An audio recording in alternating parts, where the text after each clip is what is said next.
What's up guys, welcome back to my channel and welcome back to the Mighty Max build series. In the last episode, we finished up our Mustang S550 rear subframe install, minus suspension. It's coming soon though, I promise. And in today's video, we are installing a Nuke Performance triple pump fuel cell and we are rear mounting our CSF R Series radiator.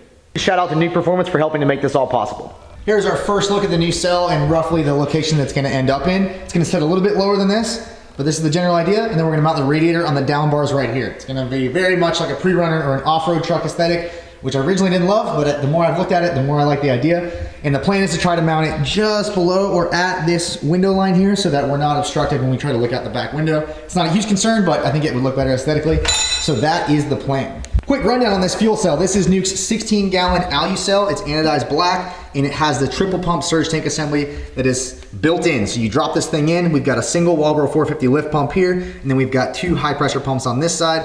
And the way it's designed is that the lift pump is always pumping fuel into this reservoir on this side, and then these pumps pull from that, and then it also returns there. So there's no way to start your pumps unless you physically run this tank out of fuel. It's a great setup, it's great for drifting. My old setup could not even hold a candle to this. It was a single Aeromotive, like open cell with hardly any baffling, and it had two Racetronics pumps in it. And it worked, but this is gonna be worlds better for both weight distribution, quality, and then of course, lack of fuel starvation. We have foam in there as well, so we shouldn't have a single issue pretty much ever. Really excited about that. And I wanna say again, huge shout out to Nuke Performance for hooking me up with this stuff. I can't thank them enough for supporting my projects. So looking at this thing from the side, obviously I'd like to mount it as low as possible, but when we put a bed floor in, we're going to have to trim around the cell. It's pretty much inevitable unless we wanna put it high enough that it sits on top of the bed floor, which I would prefer not to do because I want the weight to be as low as we can get it. Now, one thing that concerns me is if the drive shaft was ever to break again, which let's pray it never does, would it be able to hit the fuel cell, rupture it, and then cause a massive fuel leak and probably a fire? I don't think so, because we have our drive shaft loop right here. We've got another loop up front that I added, and it would have to break all the way at the back, and then this side would have to like kind of flop around all crazy.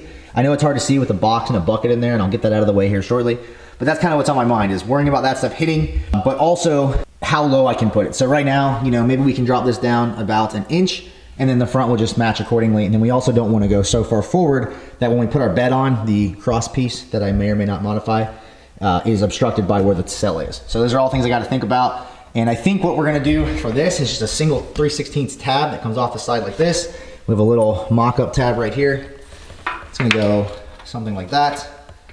But then we'll box the bottom side, similar to how we did these subframe mounts, just equal and opposite. It'll be flipped over. That should be really strong. I was gonna do a bar all the way across, but we're just adding weight and material we don't need to add. This is nice and rigid, so if we have a good strong tab on either side, I think we'll be good to go. And in the front, what makes the most sense is to probably just do a rod all the way across with two tabs coming off. And then lastly, I'm probably gonna cut the drive shaft loop down because now we have the joy of a fixed mounted differential, so we do not have to worry about drive shaft travel up and down, which is surprisingly exciting, I will say. So the first thing I want to do is make the rear mounts, because these are going to be pretty simple, pretty quick, and then we can put a jack under here, attach the front mounts, jack the front up, and then figure out how our rear is going to go as far as that overall position goes. So with that being said, I got some cardboard here, I got my Sharpie, and we're going to make some measurements. We're going to draw a little version of what I want, and then we're going to go to the computer, design it in SolidWorks. We will print the pieces in paper, much like we did for the subframe mounts, and then we'll cut them on the plasma table, and it should be pretty smooth sailing. We'll see if we can do it in one go. Saving us from multiple cuts would definitely be nice. We've got all of our measurements here in this fantastic piece of artwork that I've got. We also have our angle of our frame rail relative to being at 0 degrees so that we can try to target obviously 0 degrees there. So let's go hop on the computer and see how things shape up. All right, now to give you guys a quick rundown of how I came up with my bracket design. First, I created something to represent the cell. Now dimensionally, this is not accurate except for across here where the mounting holes are, because that's obviously all that matters. And then I also made sure the OD or the width was correct so that I can make up a set of frame rails and then set the cell between them and make sure everything lines up. So we've got our cell here, and then I created a frame rail representation here. This is a 2x4 frame rail, and you can see I've got my tab on the back. And I think it looks pretty cool. It might be a little overkill, but I think it looks nice, and it kind of goes the same theme as the subframe brackets. And then if we look at this tab here, this is just a tab by itself. You can see I shaved off the side here on the bottom to make it fit better. And then I also 3D printed this piece to test it, make sure I wasn't wasting my time. Let me show you this with some more light. Got a relief cut on this side for the frame rail. This side's gonna go all the way to the edge. So it will sit something like this on the rail, but the rail is going upwards at 35 degrees, so it should make it nice and level, thus the fuel cell will be nice and level. I've already tested this once and I think it looks great, so I've got my files converted to G-code. Let's go plug them into the plasma table and get them cut and see how things look.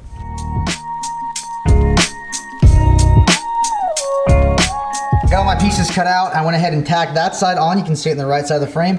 I got this one tacked together, but I'm in the process of fitting it up. So I got my little triangle here. So what we have now is a piece that seemingly fits pretty damn good. Got our first test fit here, and things so far look really good. The plan is to put a rubber isolator underneath the cell, between the mount and the cell, just to, just for good measure. I don't think we really need it, but I'm gonna do it because I can. And then some cleaner 8mm bolts than what you're seeing here, just that black oxide is not gonna work. I will say that overall, it looks really sick. I'm a big fan. And the next thing to do is cut this loop down.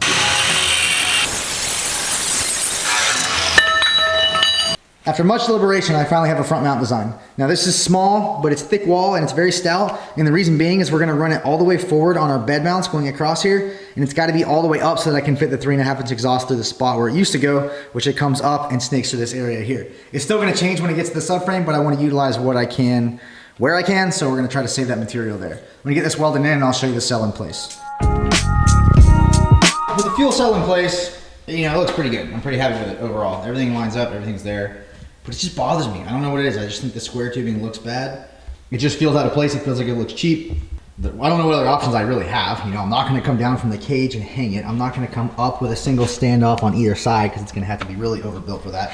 So nothing else really makes sense. But because it annoys me so much, I think we're gonna cut this off and rebuild it out of round tubing. And that's certainly wasteful, but I'm gonna try it out. So I'm gonna throw it in my tubing bender and we're gonna set it up to land right here in the middle of this bed mount on both sides.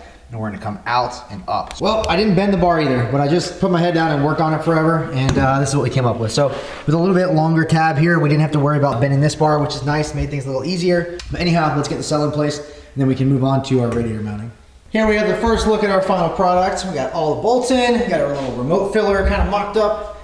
Thing looks sick. Super stoked. I'm glad I redid the mount. It's better than it was. I do still feel like there's something that could be changed, but I don't know, I'm out of ideas, I'm out of time wasting just staring at it. So that's all we have on the fuel cell for now until we get more stuff done. And that leads us to our radiator, which I know I already mentioned. So let's talk about that. Here we have collecting dust for the past several months is a CSF triple pass R series, I think, or something like that, with a Durali fan setup. It's got the little flaps, which I don't know if we really need in a rear mount situation. It's got some big small fans on it. And it was a bolt-on affair, which is why I went this route. I know it doesn't look as clean with this big, bracket here, and the fan shroud is relatively deep. But I think it's important to have a really good setup when we're running a rear radiator. It's obviously imperative that we do so. So I wanted to try this. And also, if I have a problem with the shroud, I can just buy another one versus making a custom one is a bit of a pain in the ass sometimes. So already done, ready to rip. Like I said, triple pass. So we have our inlet over here, we have our outlet over here, and it's gonna sit exactly like this in the truck across the two roll cage bars. And then we're gonna pump the water all the way up through some hard lines and a really badass pump.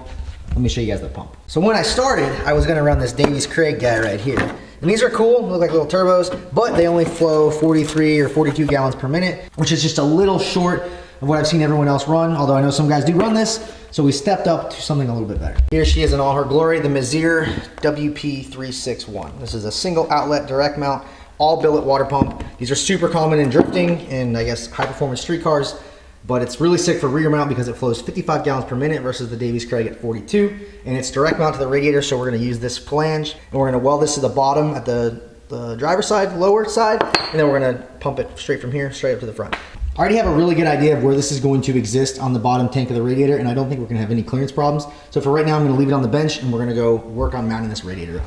All right, here it is. I think it looks pretty cool. It's relatively center left to right. I got some aluminum painters taped on here. That's the exact same thickness on both sides just to keep me from going too far down and giving me a air gap without having to measure every single time.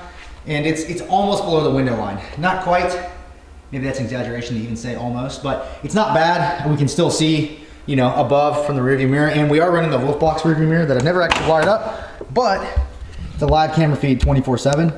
So like a 4K or 1080 or something, picture feed. So we don't actually need a mirror line through the back window to the ground, or the street rather, but I was just trying to shoot for that. The other option would be to stack the radiator on top of the roll bars, then we can mount it lower. Then it looks kind of insane because I think it's just a little goofy.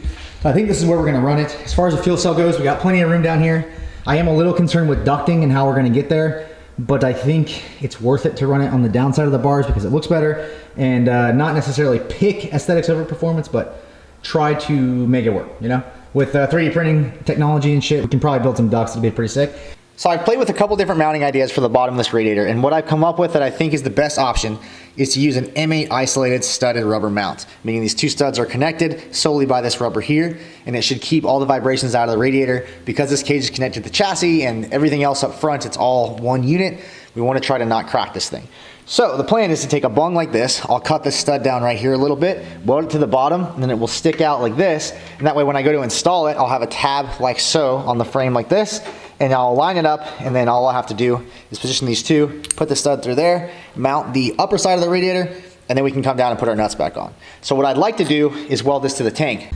First look with our bushings in place. Let's see, I got the bung welded on there, bushing sticking out, and the plan of course is just to go like this, but with a bracket that actually reaches, and then has a radius cut for the roll bar. I've got my rears all mocked up, sitting a little low right now, but they're both the same length, so those will suck in up towards the rails, and then for the front, we're gonna run something like this, but with a slightly smaller hole, and we're gonna throw it on the floor, and then it's gonna go somewhere like this. So I've gotta sand this edge a little bit, and we want it to be in the middle of the tank. And then lastly, we go on the other side, and this is the most complicated one because it's got a bend, and it's also got a sanded edge. And this one is going to sit in the middle of the tank as well, just like that. The reason for the sanded edge is so that it sits 90 degrees or perpendicular to this versus like something like that. I wanted it to look correct, and I think it does. And then from the top, you can hardly notice it. It's nice and clean. I think this is gonna turn out great. We got my tubes Sharpie lined up so I can prep them for welding. So I'm gonna go ahead and get the radiator out of here, get the frame rails prepped, and we can get to welding this thing.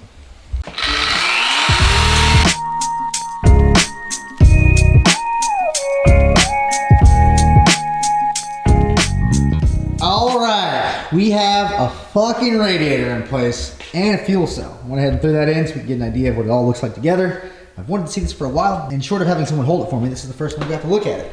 Looks pretty damn sick. Mounts came out good. They're just tacked for now. I'm going to go ahead and double check everything, but I'm liking it. Pretty happy with it. Looks pretty clean, pretty fresh. It's got a little bit of movement. You know, I can shake it, which is what we want, so when the truck's vibrating, we don't have problems with the tanks cracking or failing or anything like that. And now we can finally look at our water pump. So we're gonna put a -20 cap on this rather than trying to cut it off and weld it shut and make it look clean, because it is gonna be so visible from the side profile. I just don't wanna risk it. I think it looks okay with a cap. CSF has a nice, you know, quality weld. It's a good looking tank.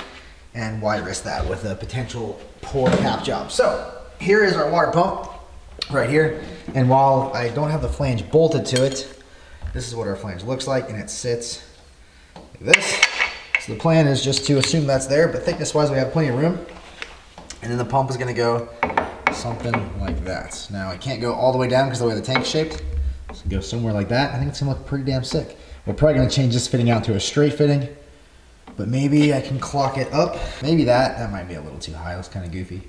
But we'll play with that, and then the other thing I gotta do is do our side fill for our fuel cell. Right now we have a cap on it, but there's another fitting that threads in there, and then we'll run our hose over, and then we can have our little fill cap sit right here. It'd be pretty sick.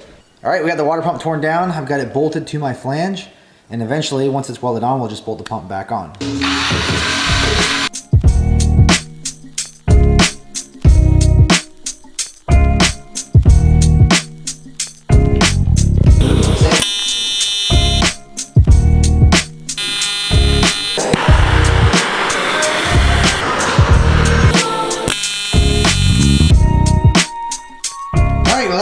Too bad. I haven't welded aluminum in a little while, at least not at a level that's this visible. You know, the bungs and stuff don't matter so much, but you can see right here, I really found my flow for a moment.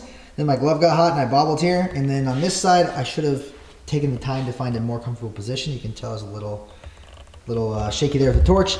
This side, not too bad. It looks a little chrome, but we are welding on top of that core, or the side of the core rather. And then over here, you know, not too shabby. So overall, I'll take it. I do want it to look good, and of course I fucked up the spot that you'll see from the side of the truck, but I don't think it's terrible, and we don't have a choice, so we're gonna run it.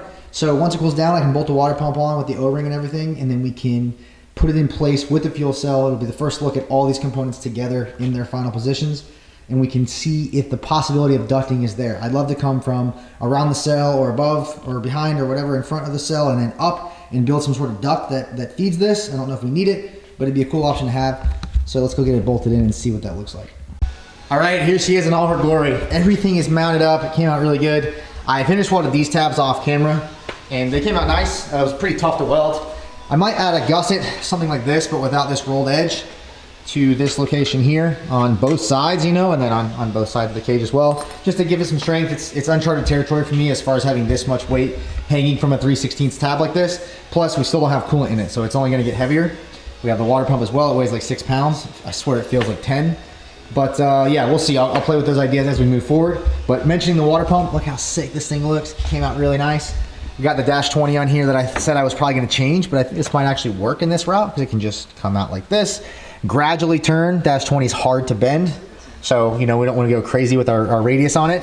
And then we can tie into this mount here, maybe put a hose clamp or something with a bushing in it, and then go to our hard line down there, which then obviously goes up to the engine. But we'll see how that goes when we get to it. We have one more thing to do before this video ends, and that is mount our Nuke Performance remote filler neck assembly. So you can see I got a hose on here. It's very long, but this can be cut down. And we have a filler neck right here. Now this thing is super cool. It's a nice billet machine inside, and it makes a very positive click when you lock it, or close it rather. So this plate came from them as well, and it's a good starting point, but I think for our application, I need to modify it a little bit. And the idea is to mount it something like this. It's gonna be lower than my seat, so I'm not further inhibiting my view, although it doesn't really matter at this point. So something like this, but mainly this location so that when the bed is on, I can reach over and fill the truck without a huge hassle. I don't want to have to go there, obviously, which I never was going to do that. This was always part of the plan. So somewhere in here it looks good. Now if I go too close to the radiator, it might be hard to get the radiator out, and this will be permanently in the way because it's getting welded. So we want to go, you know, somewhere in this range here. Now the plan is, originally was to cut this down and butt weld it, but that's just not going to look good. So I looked online, I found some off-road guys that have done some pretty creative stuff. And here's what we're looking at. So this is a 1 7/8 tube, I think, or 3/4, whatever, that doesn't matter. This same concept, except we don't need all the bolt holes. We'll do exactly what we have here. We're just gonna recreate it with that edge that I can bend, and then we will wrap around our roll cage tubing. So this is the part. I came up with it in a sheet metal format, so it is folded here, and if I hit the unfold button, you can kind of see what it looks like if it was to lay flat and be cut out on the table, which is of course what we did.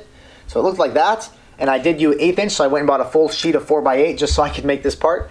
And unfortunately, I cut out 3 and we were unable to bend them. I took them to a friend who had a CNC brake, but the die measurement wasn't accounted for. I don't know, we had a couple of inconsistencies. So instead of doing this, I opted to just stop wasting material and time, and I cut it out in 3 pieces to be welded together. And this is what that looks like. So obviously the triangle is the exact same on both sides. We just cut 2 of them. We got an 1 5/8 relief cut here. It worked out great. Here's our top piece, everything's nice. So let's go cut them and get them prepped and welded on. Here we have it mounted up, and everything looks pretty dialed. I don't love that it's 3-piece, but it is acceptable. I will take it. You can see I attempted to mount it in a little bit different spot, but I think we got a pretty good place for it right now. And the only real mistake I made is I placed it so close to the tube that we can't run a conventional rib nut there, but I already drilled the plate out for rib nuts. So I may have to weld it shut or make another one or something, but for sake of the video, you get the idea. It's gonna look pretty cool. My biggest concern outside of the nut mistake is whether or not the filler hose is gonna run where I want it to if I'm at a regular gas pump. Can't really figure that out until I either trailer this to a gas station or finish it and then drive it up there and see if it works. I think it looks really cool. I think having the cell and the radiator and the side fill really make it kind of feel like a race car, and it's turning into more and more of one every single day. But I love it. I'm stoked, and I'm glad that all this stuff is finally coming together. So I got a few things to figure out. Maybe I'll try to borrow like a fuel fill hose or some shit, I don't know, so we can make sure this is where I want it. But I'm obviously not gonna make you guys wait to see that. You get the idea, it's mounted up. That's all we needed. And so I'm gonna end the video here, but please stay tuned for the next one because we're gonna jump straight into an air jack install, and it's gonna be sick. Thank you as always for watching. Peace out.